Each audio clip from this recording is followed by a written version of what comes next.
D'où proviennent les revenus de la municipalité? D'abord, la répartition des revenus. La taxe foncière, pour un budget total dans le bas de 78 572, 78 572, excusez-moi. Alors, les taxes municipales foncières, 52 008 pour 66 du budget. La tarification, elle, on va parler de l'eau potable, la collecte des déchets, etc., etc. C'est 11 millions pour 14 %. Les paiements tenant lieu de taxes, ça, c'est ce que le gouvernement nous paie pour les institutions scolaires et les édifices également de la santé et des services sociaux. Pas à 100 % par contre. Alors, à titre d'exemple, pour l'hôpital, qui a 36 millions d'évaluation, quand on paie seulement 80 %, alors on perd 127 000 $. Par la suite, il y a les services rendus. Alors, quand les services municipaux rendent des services aux différents citoyens, loisirs, culture, facturation, non-résidents, alors on en a pour 1,5 million de dollars, 1,94 % du budget. L'imposition des droits, alors on parle principalement des droits de mutation. Vous vous achetez une nouvelle maison, il y a des droits de mutation, la fameuse taxe de bienvenue. C'est une loi gouvernementale, une municipalité ne peut pas éviter de collecter cette nouvelle taxe d'une fois à l'autre. Également au niveau des carrières, quand il y a des camions qui prennent, que ce soit du sable, du gravier et qui se promènent sur nos routes, il y a une taxe spécifique pour chaque camion, chaque tonne qui circule. Donc, c'est un peu les impositions de droit. Pour un total de 1,8 million de dollars.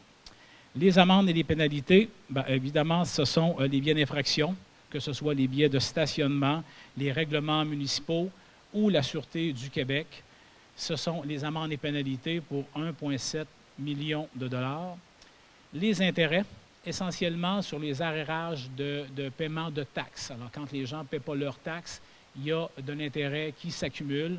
Et au fil du temps, on parle de 606 000 $ environ de revenus d'intérêt.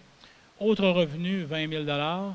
Des transferts inconditionnels, c'est essentiellement la péréquation. Plus une ville est riche, moins elle a de péréquation, ou on n'en a pas du tout.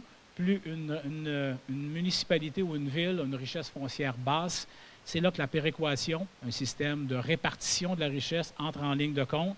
On parle de 2,6 millions environ, plus quelques autres éléments, pour un total de 3 047 000 $ de transferts inconditionnels. On a aussi des transferts conditionnels. Quand on a des programmes de subvention pour les bibliothèques, quand on a des programmes de subvention pour la culture, quand on a le nouveau Fonds de développement des territoires, ce sont des montants d'argent qui vont nous être versés en termes de subvention si on prépare des plans, si on a de la reddition de comptes, si on répond finalement aux différents critères du gouvernement.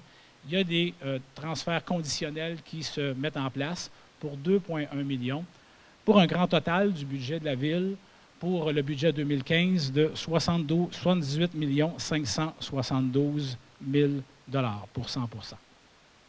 Si on le regarde maintenant sur une tarte, on constate que 66 %, donc le 2/3 du budget, ça c'est l'impôt foncier, 14 % c'est la tarification. Donc, 80 % des revenus d'une municipalité, c'est et la tarification et les impôts fonciers. Et je vous ai fait le détail tout à l'heure des autres détails.